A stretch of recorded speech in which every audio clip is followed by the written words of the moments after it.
Do you think that Austin has run its course from an investment standpoint, or are you looking around and everywhere you see is potential? So in this video, what I'm going to be talking about is 3 neighborhoods that I think have untapped potential in the Austin area. And I'm also going to talk about some zoning changes that are going to completely redefine what it means to invest in Austin. So stay tuned.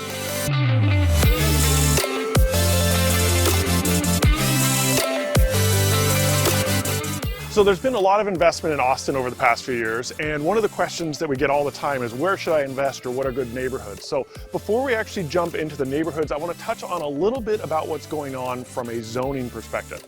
So the Austin City Council is considering what's called the Home Initiative, which is a 2-part zoning change. And the first part is going to allow up to 3 units on most pieces of property, most single family properties. And the second part is actually going to allow smaller parcels, which will allow you to go from 50 square feet down to 2,500 square feet. So that's going to have a big impact on investing in the next couple of years. Now again, there are restrictions and there's a lot of detail in the zoning code, but generally what we're going to see is we're looking at the ability to create a lot more density in areas that didn't previously have that level of density. Of course, there's a lot of pros and cons to this kind of drastic zoning change, but really the fundamental idea behind this is how do we make more affordable housing in Austin, and how do we get the development costs down so that we can build houses and take care of the housing shortage that Austin has been facing for the past few years and projected to be facing well into the future. If more units can be built on a property, then the price of land per unit goes down. You know, a general rule of thumb for a developer is the end product should be worth at least 3 times what the land costs. So if you spend $500,000 on a piece of land, the house at the end should be worth at least $1.5 million. So you can see pretty quickly how it makes it hard to develop affordable housing if you're trying to follow those rules of thumb, and also why so many houses that are being built are well over that $1 million mark. Now look, if we could take a $600,000 piece of land and the zoning allows 3 units and the land is large enough for 3 units. Now we've dropped our price per unit of the land to $200,000. So we can build houses that are worth $600,000 each instead of $1.5 million. So now take that a step further, and if we can find a piece of property that's large enough to subdivide and put 3 units per piece of property, we can go from something that previously only had 1 unit on it, and now we're getting 6, which is really going to help us bring that cost down per unit that we're building. So with that in mind, I want to take you to some areas that I think have a lot of untapped potential, and the first place we're going to start is Hyde Park. So Hyde Park is located just north of University of Texas, just a few miles from downtown.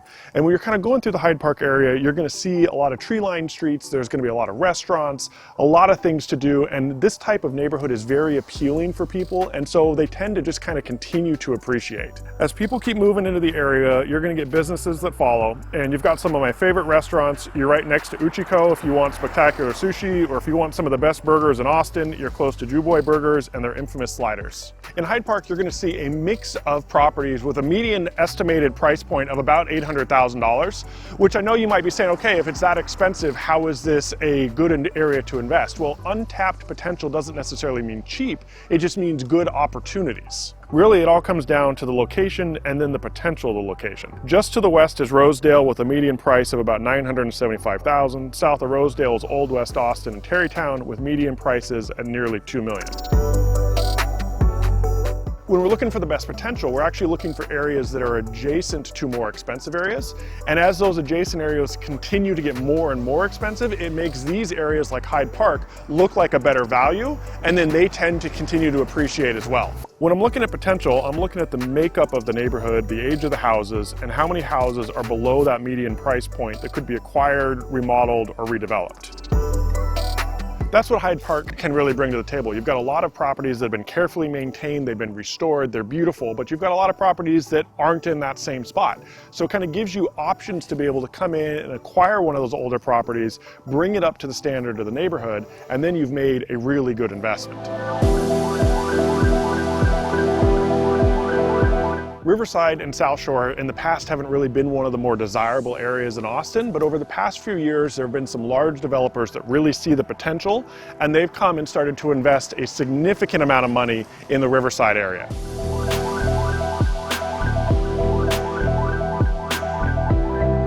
There's two great things about Southshore and Riverside, and the first is the location. I mean, it sits just south and a little bit east of downtown. It's right next to the 35. It butts up against Town Lake, and it is just a short drive to the airport. Riverside sits just across 35 from Travis Heights in South Congress, where the average price for single-family homes is over $1 million. In East Riverside, the average price is half of that. And what you've got is actually a lot of new development. High-end apartments and townhomes are being built, especially in the part that's to the north of Riverside Drive, between Riverside Drive and the Ann Butler Trail. You've got a lot of developers coming in, building great units that are quick access to downtown, a short walking distance to anything you could want, and then right on the trail.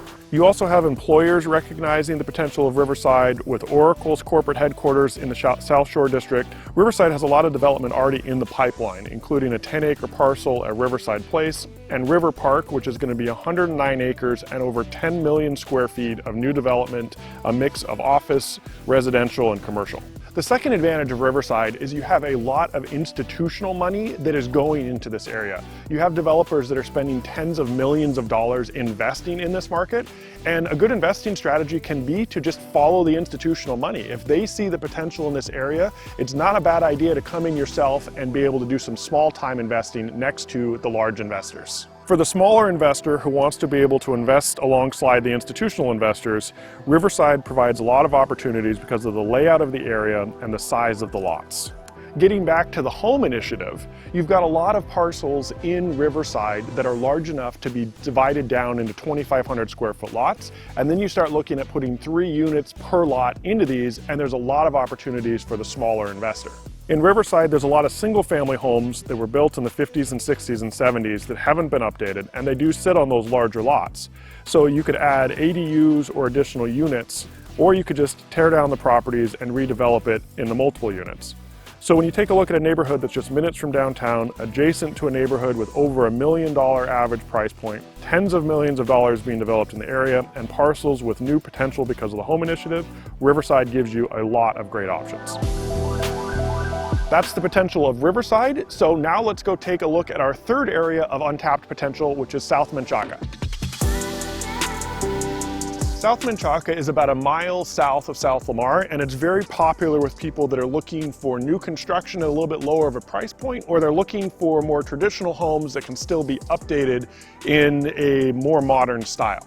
South Manchaca is the south side of 290 from South Lamar, but still only about 10 minutes to downtown Austin, but starting to get a more suburban feel with larger lots and a little bit of a slower pace. What makes South Manchaca appealing is that there's a lot of opportunities to buy houses that are good single-family rentals, and then with the home initiative, you can add ADUs or additional units, and the area is already appealing to tenants, so with the new expansion and more development, it's probably going to become even more appealing and have a better chance of appreciating.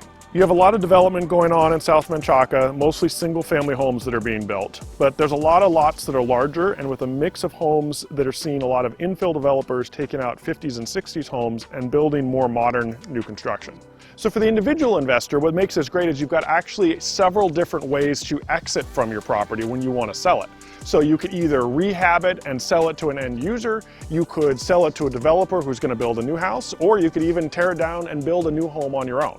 It's also really popular to use the BRRRR method in this neighborhood, which just stands for buy, remodel, rent, refinance, and repeat. Because there's a lot of properties that are still in original condition that can be acquired for a great price, and with a little bit of a facelift, they're very appealing rentals. That's our overview of 3 areas of untapped potential in Austin and 3 different ways that you can invest in Austin. You know, we're always curious what your feedback is, so put it in the comments below. I'm Matt Van Winkle. I run the Leverage team in Austin. We want to be your source for all things Austin and all things real estate. So if you have questions about either one of those 2 things, shoot me an email at info@austin.realestate, and we'll see you in the next video.